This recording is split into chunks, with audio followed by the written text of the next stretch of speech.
afternoon, ladies and gentlemen, and welcome to the third edition now of the Sin Bin podcast on the Sports Fluent Network. I'm Joe Trentley from Harrisburg, Pennsylvania. He's Mitch Bannon from Toronto, Ontario. He's feeling a little down today. That's what we're going to get right into here on the I'll go with my leadoff first here as the United States wins gold at the World Juniors, defeating Canada 2-0, their first gold medal since 2017 and their fifth gold medal overall at the World Juniors, being told that they should have fun with the silver medal and second place is okay. And Better than bronze. Virtually, better than bronze. If I have to read a text message here from Mitch Bannon the other night, I believe it said, no chance. I'm taking Canada by 1 million, I believe is what it said. I'd have to double check that. I cannot confirm or deny if that's cannot confirm or deny that, but I'll have to double check that and get back to you guys. So United States wins gold over Canada. That is my leadoff. Mitch, I'll let you get to yours. Okay, I'll start my leadoff off. Hat tip to Spencer Knight, legend, going to back up Sergei Bobrovsky for years and probably should be the starter. Looks sick. Also, just hat tip generally to the Team USA game plan. They didn't let Canada get to the middle at all. Defense was sick. Didn't let up any really good scoring shots. I don't know if anyone watched the TSN stream, but they have their little home plate shots thing now, which is good scoring opportunities. Canada had 6 the whole game, and they usually have 40. But I'm going to use quickly my minute. Maybe not so quickly. I'll bring up the Canadian national anthem right now. And I'm just going to list off the Team Canada gold men's hockey Olympic winning teams. We'll start with 1920 Antwerp, 1924 Chamonix, 1928 St. Moritz, 1932 Lake Placid, 1948 St. Moritz again, 1952 Oslo. Okay, there's a bit of a lull period here. We skipped to 2002 Salt Lake City. A bit of a lull period. You mean 50 years? Yeah, they didn't let the NHL players play. We skip over that time. It's the dark days. 2010 Vancouver, electric goal. 2014 Sochi, and we have not won since, but that's because Gary Bettman is screwing over the hockey community and not letting the NHL players play again. So prediction, next Winter Olympics, we'll add another one to the list. All right, well, you heard it here first. But as of right now, the United States wins gold in Edmonton. Sure. So we got a lot for you guys to talk about today. This is primarily going to be a football episode. Mitch and I are going to dive into a little bit of the college football playoff and touch briefly maybe on the Heisman winner, Devontae Smith. And then we're going to get right into Week 17, what happened, what didn't happen, what went wrong, what went right, and the playoff matchups that we have coming up on this wild card weekend, as they are calling it, Mitch. A matchup on Nickelodeon I saw is partnering with CBS. So very interesting. But first, we'll get to the college football playoff semifinals that happened. And the first matchup, we all figured it was going to go down like this. Alabama defeating Notre Dame 31-14. And then Ohio State taking care of Clemson in an upset. A lot of people did not think that would happen, but we'll talk about that next. But first, Alabama and Notre Dame, Mitch, really no surprise. The key stat I thought, though, I thought Notre Dame played well or better than I expected. I was expecting a full-on blowout, as it has, as history has told us in the recent New Year's Six and playoff games that they have played in big-time games. But 31-14, and really should have been 31-21. The Irish scored a touchdown and got called for an illegal shift because the running back came out of the backfield and wasn't set as a receiver. And then Book found Michael Mayer in the end zone for a wide open touchdown. So it should have been a 10-point game. But 31-14 wasn't that bad. The offense was moving down the field. They got the running game going a little bit. It just ultimately came down to Ian Book's interception in the second half, and then the Tide kind of took it from there. The interesting stat that I found from this whole thing is Alabama had the longest streak in the FBS of consecutive games with at least 35 points scored, and it was 24 games, so 2 years. And Notre Dame was the first team to hold them under 35 points in virtually 2 years. But that doesn't matter because everybody's going to talk about how the Irish didn't deserve to be there and how they got blown out, even though Texas A&M was the fifth team and lost to Alabama by 28 earlier in the year. But I'm going to get your thoughts on that game. And was it what you expected? Was it better? Was it worse? What do you think? Yeah, I think it was almost kind of a bit better than I expected. I think Notre Dame, usually when they play Alabama, usually when they get to these moments, they kind of look like they don't have a game plan. Maybe for the first couple drives, they're in it. Halftime, they're kind of in it, and then it just all falls apart. But Notre Dame, I don't think they can go home dissatisfied with how they showed up. They had a game plan. If you keep it within 2 scores, they had a chance to make it a 1-score game at the end of the game. Like, that's all you can really kind of hope for. And I don't think anyone would have done better. Maybe Coastal Carolina, we'll never know. Maybe they beat Alabama by 35, but that was never going to happen. So I think of the teams that realistically could have got in. It's kind of sad to say it. This is as close of a game as we could have possibly wanted. Yeah, and you're looking at that offense with 3 of the 5 top 5 Heisman finishes, or finalists, I should say, in the Heisman running. Devontae Smith, really touching on that really quick. Devontae Smith winning the Heisman. He is the first wide receiver to do so since Desmond Howard in 1991. Was it really a surprise? We mentioned it as like a possibility. I think this was just like an interesting Heisman year because like teams played 5 games. Teams didn't. Some guys who we thought were like locks. Justin Fields wasn't even really in contention.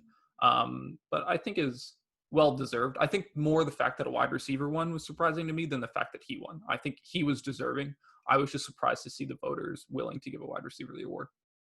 And now moving to the second game, Mitch, you and I made predictions last show, and we were both wrong. We both predicted Alabama Clemson.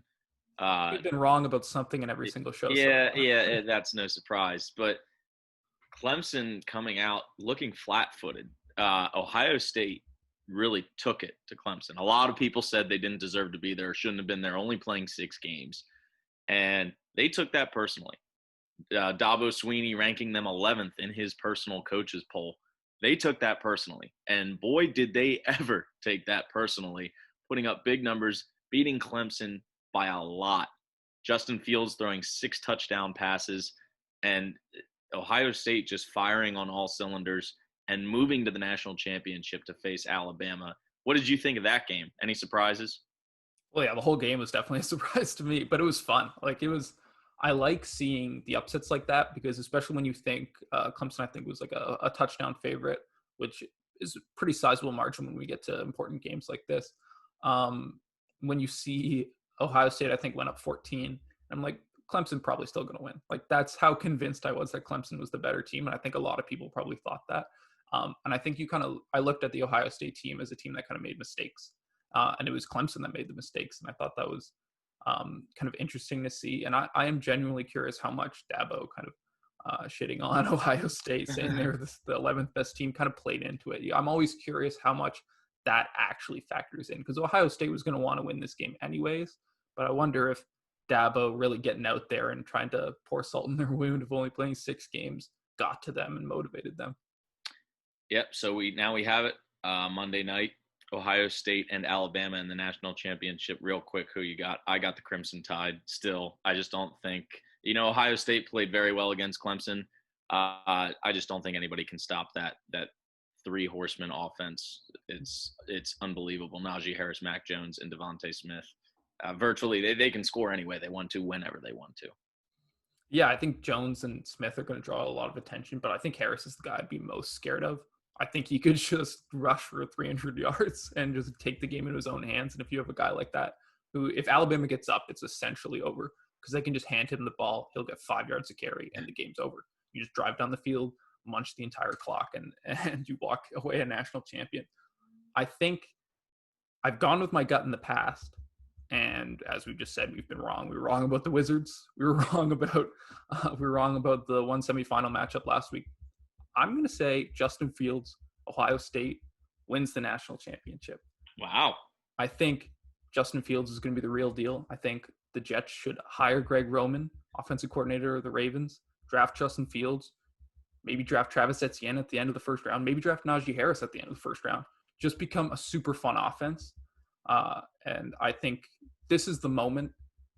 Justin Fields isn't going to get taken first overall, but if he wins this national championship, Jets fans should be like, okay, we're over Trevor Lawrence. We're all in on this guy. So you heard it here first. Mitch taking the Buckeyes. I am taking the Crimson Tide. We'll find out Monday night. But One of us is going to be wrong again. yeah, that's true. Yeah, moving on to the big boys here, the NFL. Week 17 was a roller coaster, to say the least. I think the most surprising headline that we can get to is what were Doug Peterson and the Philadelphia Eagles doing on Sunday Night Football? Watching that game, the stakes for playoffs for Washington, they win, they're in. But New York Giants Nation, the team, the fans, all holding their breath, rooting for the Eagles. The Giants Twitter page even tweeting out, "Can't believe we're saying this, but hashtag fly Eagles fly." It's bad when that happens. And Doug Peterson deciding to bring in Nate Sudfeld in the third quarter, and it just went all downhill from there. An interception, a muff snap, a fumble recovery for Washington, and the game was still close. Now there are people who out there who say on the Eagles side, and to Peterson's defense, Jalen Hurts at that point was 7 of 20 for 70 yards and an interception, which bad, very bad. And if the Eagles lose that game, they jump up 3 draft picks, which could ultimately decide them getting a very good wide receiver in Jamar Chase, Devontae Smith, or Jalen Waddle. So, a lot of people said, oh, well, Eagles fans will say, well, he made the right decision. Maybe some other side of Eagles fans saying, well, we want to win the game. Our pride's on the line regardless. We should go out there and win the football game, or you should always go out there and try to win the football game no matter what the circumstances are. And then the Giants fans are just sitting there like, is this really happening on live television in front of our eyes? Or are we really just going to get past the fact that he is intentionally trying to throw the game, maybe to keep us out of the playoffs, maybe not to keep us out of the playoffs, but he had his reasons, and ultimately Washington is going to the playoffs and hosting Tom Brady and the Buccaneers. Mitch, what were your thoughts on that Sunday night game? It was like I had literally nothing invested in the game. I wasn't watching for any particular reason other than the fact that it was the only football game on that night.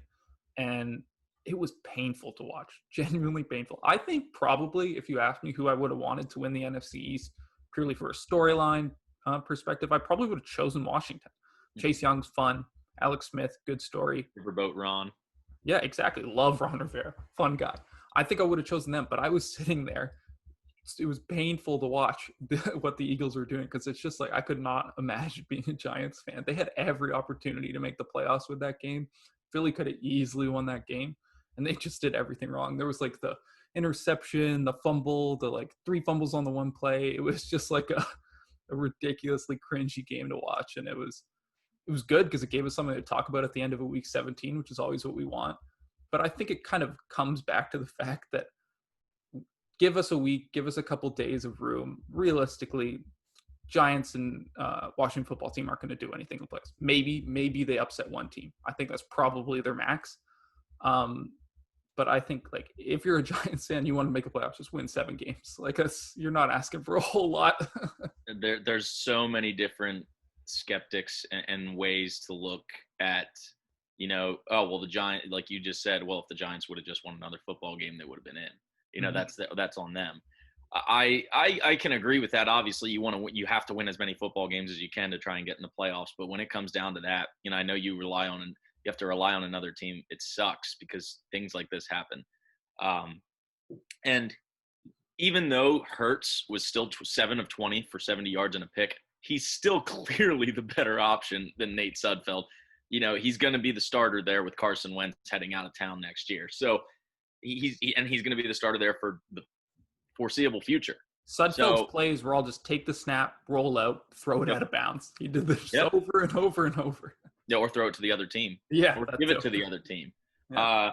So with that being said, now we'll dive into the playoff matchups. We'll actually start right there. Washington getting in, and they host Tom Brady, the 6-time Super Bowl champion, Tom Brady, with his new team, the Tampa Bay Buccaneers.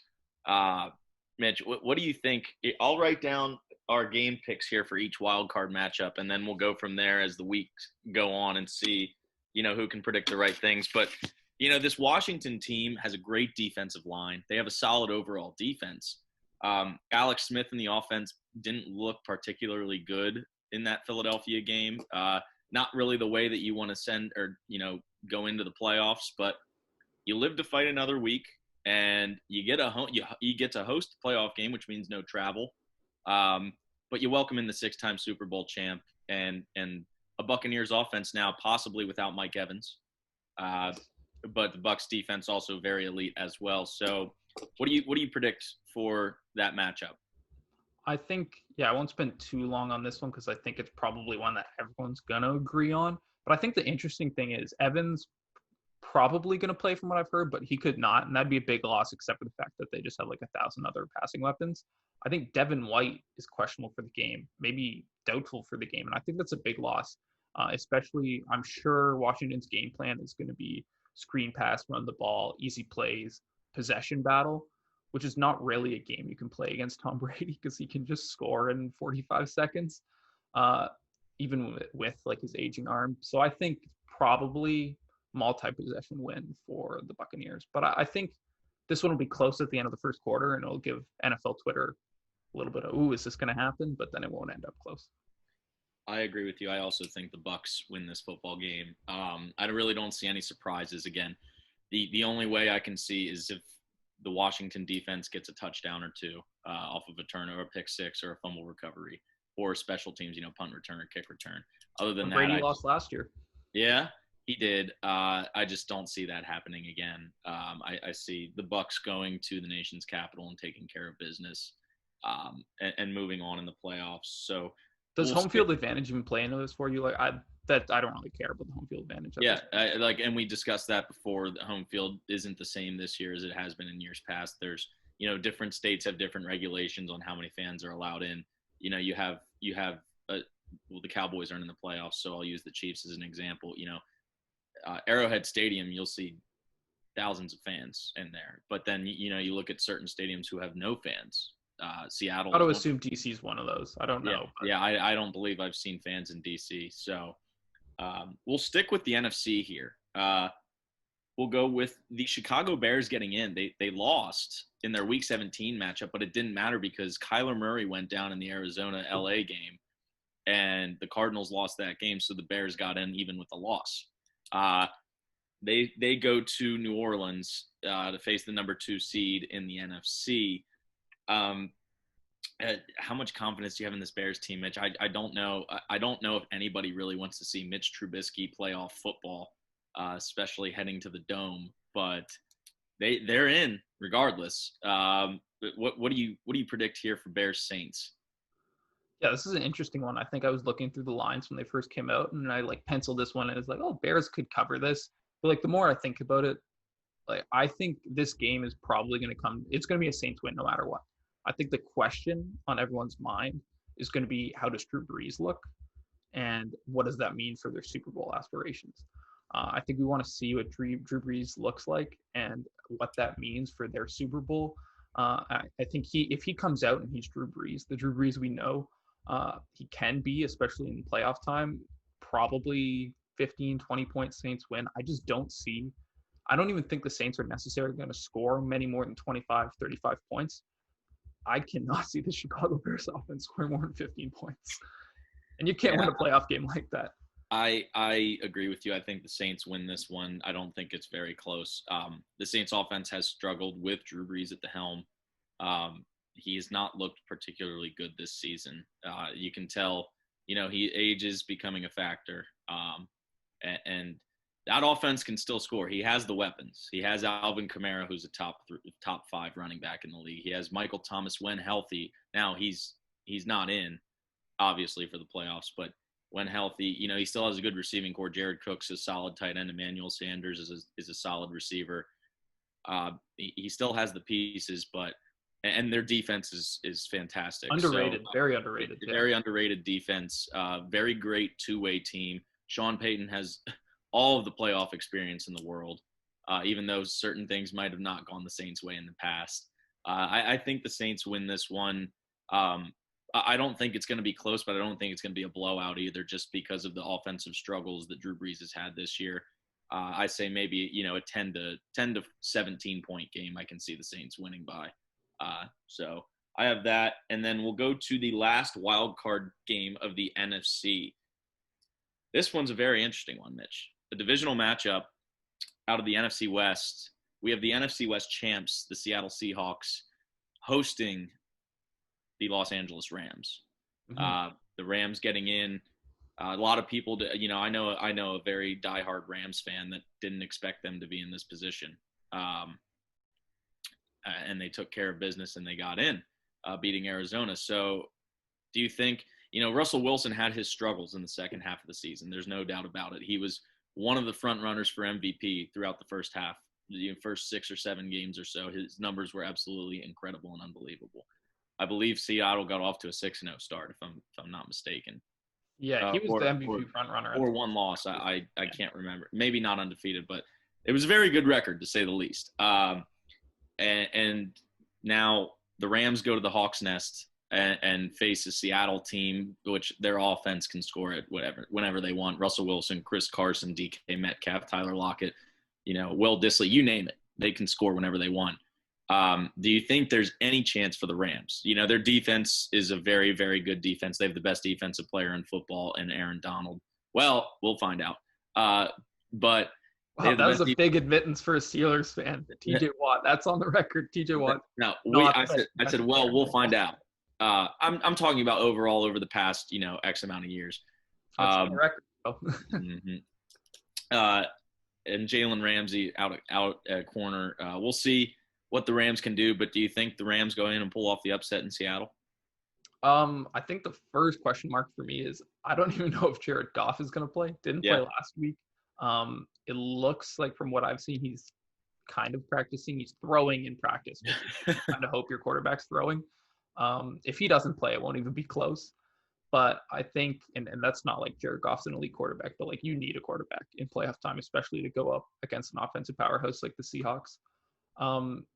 I like the Rams a lot this year, like a lot. I love what they do on defense. I think they're one of the best defensive teams we've seen in the last couple of years.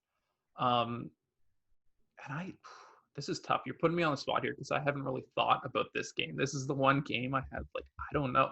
I think I'm going to pick the Rams because I like them so much that why not? I would want to see them win, so I'm going to choose the team I want to win. And I think it's just the Seahawks have been such a flawed team all season. I'm going to go with the Seahawks. I'm going to go the opposite way. That way we at least have a pick where we don't disagree.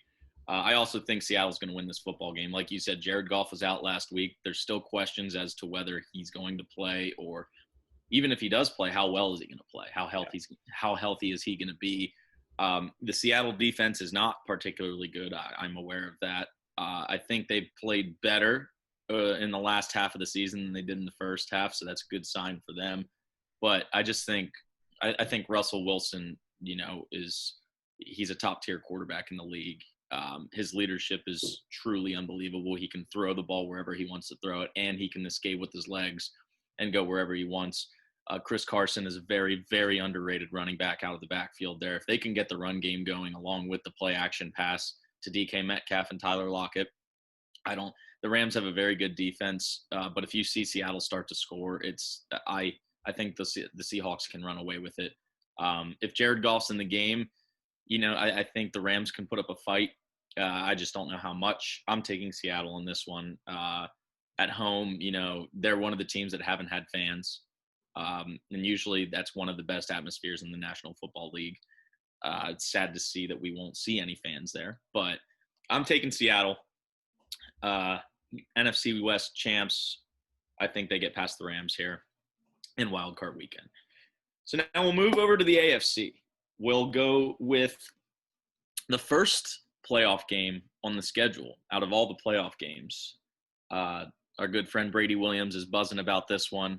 Rumor has it that Governor Cuomo is going to allow a few thousand fans in Orchard Park. I think it's 6,500. Yeah, it's like every row will have 2 people. For the Buffalo Bills game as they host and welcome into town the Indianapolis Colts. Now, the Colts did not win the division because the Titans won last week. So the Colts finished second. But regardless, they slid in. They needed help, and they got it from Buffalo, the team that they are playing. Buffalo beat Miami last week. It was a bloodbath that looked really, really bad. The Dolphins got spanked and therefore knocked out of the playoff picture. All Indianapolis had to do was win, and, well, they played the Jaguars. So I think we all saw that coming. It was so a now the closer Colts game than I think people thought it would be, but yeah. Yeah. So the Colts squeak into the playoffs there, and now they have a date with the second seed Buffalo Bills in Orchard Park, and Josh Allen, who is probably what's the word I want to use here? The quarterback that's playing well, very well right now, I should say. In form. He's in form. He's in playoff form, yes. And this is an interesting one, Mitch, because I look at these teams, and the Buffalo offense is unbelievable. Josh Allen, his arm, he is one of the two strongest arms in the league. He can make the ball go wherever he wants. Stephon Diggs has been an absolute blessing to the Bills this year. I said it, at the beginning. I was talking to Brady before the season started, and when they signed Diggs, and I said that's literally the missing piece that Buffalo needed. Their defense last year was elite. It hasn't really been up to those standards this year, but it's still a good defense. They were just missing that one receiver, that one go-to guy that Josh Allen can say, all right, I'm going to throw him the football, and I know he's going to catch it, 9 times out of 10. And Stephon Diggs has been an absolute blessing to them this year. And then you look at the Colts. Phillip Rivers still finding, the offense. They have arguably the best run game or 1-2 punch in the league. Yep. Jonathan Taylor rushed for like 700 yards last week. Yeah. And I you look at the run game, and if you can run the football and set up the play action pass, and their receivers, Michael Pittman, T.Y. Hilton has found his form here, returning back to the old T.Y. The second half of the season. And the Colts defense, we know what the Colts defense is. DeForest Buckner is one of the best defensive linemen in the game. Darius Leonard is one of the best linebackers in the game. They still have Justin Houston on the pass rush, Rocky Sin back in the secondary, Xavier Rhodes. This defense is good, very good. Colts have a top 5 defense in the league. Very well-balanced team, very well-coached team by Frank Reich. I just keep on talking because I think this is arguably the most even matchup that we have in round one. The Colts are I love all the AFC matchups record. I think they're far more fun than any of the NFC matchups. Yes, and I think if there's – I'm going to make my pick here first. I think the Bills win just because of how well Josh Allen is playing, and he's been in playoff form now for 3 to 4 weeks. I think they win, but I think this is a very close game because the Colts defense is very good. And, we've only gotten to see Josh Allen in one playoff game, and that was last year. They lost. So I think, I think the Bills win this one. I think it's a close one. I think the Colts offense, I think the run game, keeps up with it. But I think ultimately the Bills win a close one. I would give a score prediction, but I'm just going to give a margin. I think they win this one by 10 or less. I think it'll be that close, in my opinion. I'm taking the Bills over the Colts in this one. Who do you got? Yeah, I think this is a super interesting matchup. Like I said, I love all the AFC ones, but I think this one's kind of like a style matchup in that Buffalo's weakness all season has been they can't run the ball and they struggle to stop the run. And those are two things you need to be able to do against Indianapolis. I think on paper, Buffalo is just far and away the better team. Give me Josh Allen over Phillip Rivers any day in the last 5 years, even when Josh was a college quarterback probably. But I think this is going to be a stylistic nightmare for the Bills coaching staff and a big test of what they can do in a big game. I think they're probably going to try to pass the ball a lot. I would be surprised if Josh Allen doesn't throw the ball over 45 times. So I think it's going to be high scoring. I think Jonathan Taylor probably rattles off like a 45, 50-yard touchdown at some point. I think the Colts are going to be leading late. Phillip Rivers is going to throw an interception. And I think the Bills are going to win by between 3 to 7 points in a high-scoring affair. So we both agree on that one, both taking the Bills in a close one against the Colts. I just think the Colts are a very well-balanced team. That's why I think they stand a very good chance going into Orchard Park. But ultimately, I think the Bills pull this one out. Mm-hmm. So we'll go to the second AFC matchup here, and I know you've been waiting for this one. your Baltimore Ravens heading to Nashville to take on the team that knocked them out last year in Baltimore. Yep. In the Tennessee Titans. Derrick Henry is, rushing for 8,000 yards a game. It just seems like at this point. I'll let you go first and dive into this one because I know you've been waiting to get to this one. I have a feeling I know who you're going to take, but just give your thoughts on this matchup. I think just a little general public service announcement before this. I'm looking all over and everyone's picking the Ravens as they're like, ooh, this is like a good value betting team to win the Super Bowl. Like they're getting hot. Big Ravens fan. I do think we can win the Super Bowl, but we're without Ronnie Stanley. Everyone's forgetting that. He's arguably our best player. Like if you Notre just Dame look, if you take true Notre Dame guy. If you look at him, grade guys on a 1 to 100 Madden style scale, he's probably the highest ranked player on our team. He is the best at his position, and it's a super valuable position. Orlando Brown Jr. slid over, and that's great. But we're literally rotating right tackles. We're like, oh, okay, you go up for a couple reps. Okay, DJ Fluker, you go in. It's like, so it's kind of bad on the offensive line compared to what we usually are.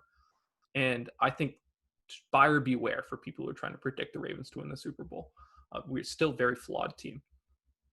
But I do think this game, as everyone probably knows, this isn't a hot take. This game's going to come down to Lamar Jackson. What can he do with his legs and his arm? We're going to be losing at some point in this game, almost certainly. Can he make the throw? Find Marquise Brown, find Mark Andrews, rattle off a 65, 70-yard touchdown drive, and regain the lead. If Lamar can do that, I think we'll win this game. I think we then become a serious Super Bowl contender until we have to play the Chiefs. But yeah, I think I'm going to predict the Ravens to win, but this is really the Lamar Jackson game. And it's going to be the Lamar Jackson game until he proves people who say you can't win the playoffs wrong. Yeah, I failed to mention, because it's Wildcard weekend, the Chiefs have the number 1 overall seed in the AFC, and the Packers have the number 1 overall seed in the NFC, so they get first-round buys. But back to this one, this might surprise you here, Mitch. I'm taking the Ravens. I think That's huge. I think it's just hard not to at this point. Derrick Henry is Derrick Henry, and that offense for Tennessee is something else. I believe they were the number 1 scoring offense in the league, up there with Green Bay. But I just don't think the Titans' defense is there. And when you're facing a Ravens team that has been as hot as they have been, that's another thing too. It's all about timing. You have to get hot at the right time, and the Ravens have been hot at the end of the season. And I think Lamar is more of a confidence quarterback than anyone else in the league. When he's going, he's going. And the scary thing about the Ravens is they, up there with the Colts, they can run the ball whenever they want to. Whether it's with Lamar, whether it's with Gus Edwards, whether it's with J.K. Dobbins, it doesn't matter. They can run the football. They can run the read option. And even when they don't, then, those play actions, Lamar finds Mark Andrews. Or of recent, who I don't think is as good as a receiver as everybody thinks he is, Hollywood Brown. He's been finding those guys. And the Ravens. He doesn't drop it. Marquise he's dropping a lot of balls these days. The Ravens are scoring points. The games I've looked at, the Ravens are putting up 35 plus. And now I know they played the Bengals last week, so it was 38-3. But I think the Ravens are a more well-balanced team than the Titans. I think their defense is Patrick Queen, Calais Campbell, Matthew Judon, Ngakoue. I think their defense is a lot better than Tennessee's. And I think if we're talking about well-balanced teams, like I just mentioned, the Colts, I think the Ravens are right there with the Colts. And I think the Ravens go and avenge their loss from last season when the Titans came to town to Baltimore and beat them. I think Lamar gets his first playoff win, and I think the Ravens move on out of this matchup. I think it'll be a very good game. The Titans are not going to go away. They're going to score points, even though the Ravens have a good defense. They're going to run the ball with Derrick Henry. They'll find A.J. Brown. They'll find Corey Davis. They'll find Jonnu Smith. But ultimately, I think it's going to be the Ravens who come out on top. Like you said, once Lamar's going, it's hard to stop him. With his ability to run whenever he wants, him and Kyler are the 2 fastest quarterbacks in the league. I think the Ravens go to Nashville and get this one done. But I think it'll be a very close one. So we're both taking the Ravens in this one. And now we'll get to the last matchup here in the playoffs with the I didn't Cleveland even know there Browns. was more playoff teams. I thought we were done. Yeah, that's what, Cleveland Browns making their first playoff appearance since 2002. And the way they did it, beating their daddy essentially at home and the Pittsburgh Steelers, basically their B team, I think it's fair to say, with Mason Rudolph at the helm, without Marquise Pouncey, without TJ Watt, without Cam Hayward, without Joe Hayden. By 2 points, I was actually pleased with the Steelers on Sunday. I'd have to You're say. picking the Browns to win this playoff game, I can tell, right? Yeah. Now without Kevin Stefanski, their head coach, due to COVID-19, Olivier Vernon is out with an injury.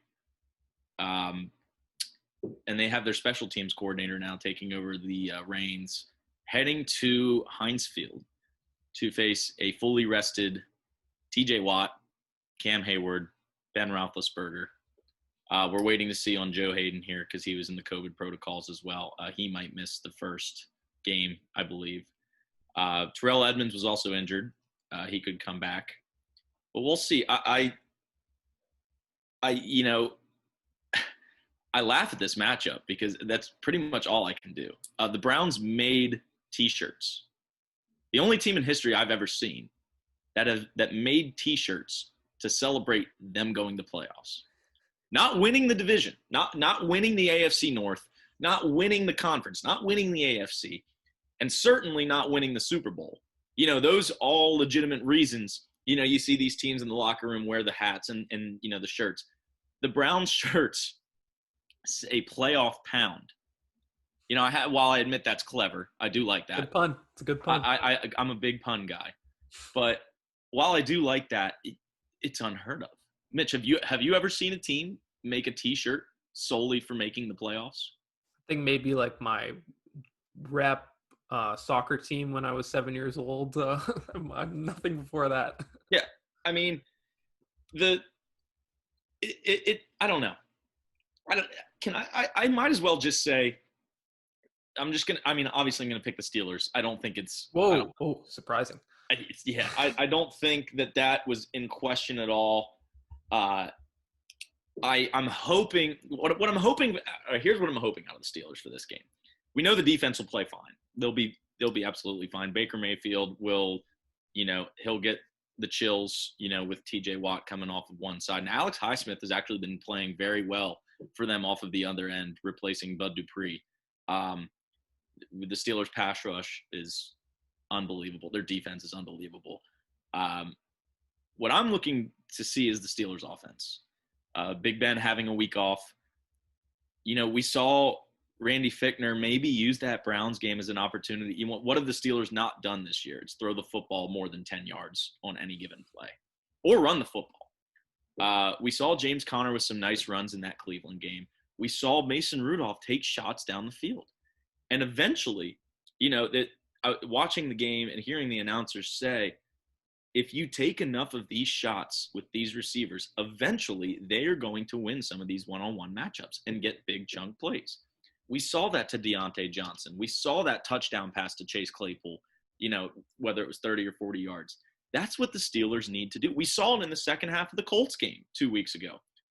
The Steelers were down 24-7, and they came back in the second half, and Big Ben started with the bomb to the Deontay Johnson down the field for the touchdown.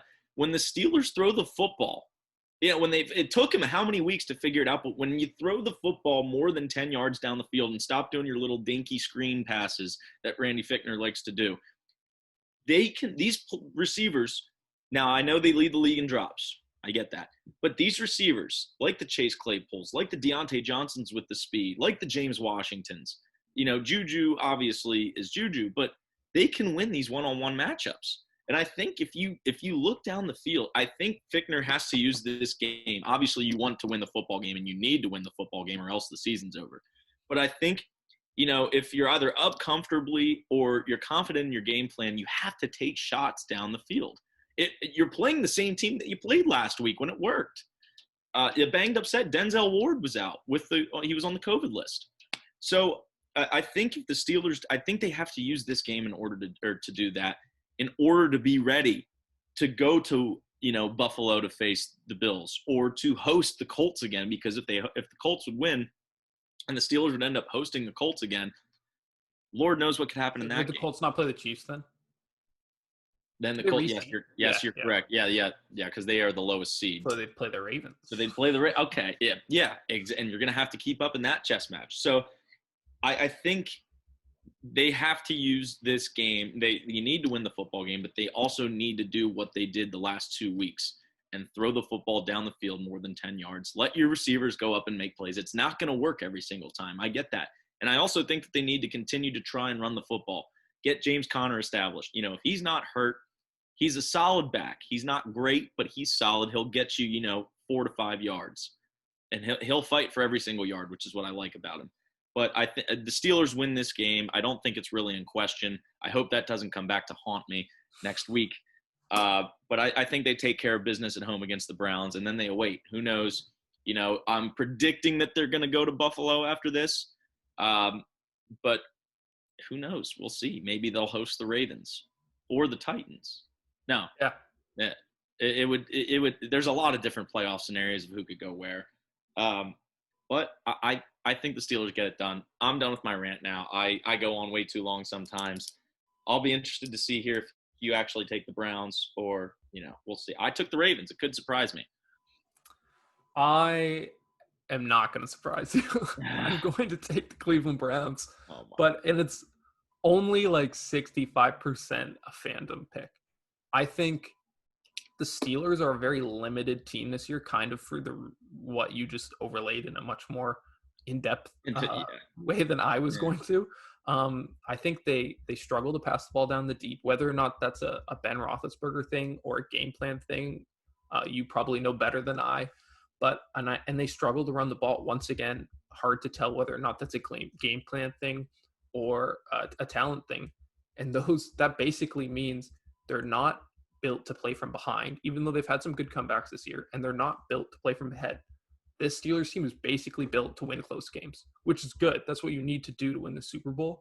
But it also means you're going to put yourself in situations against teams you're better than to lose.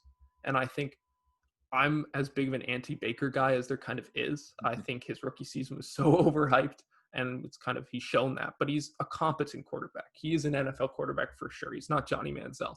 And so if you give Baker a chance at the end of the game to Baker and Nick Chubb drive down the field and take a lead, that's going to be an issue. So I think the Steelers are the better team. I don't think anyone's going to argue that, but I think they're going to put themselves in a situation to lose this game. And then it's just, the ball is then in Baker's court to see what he does with it.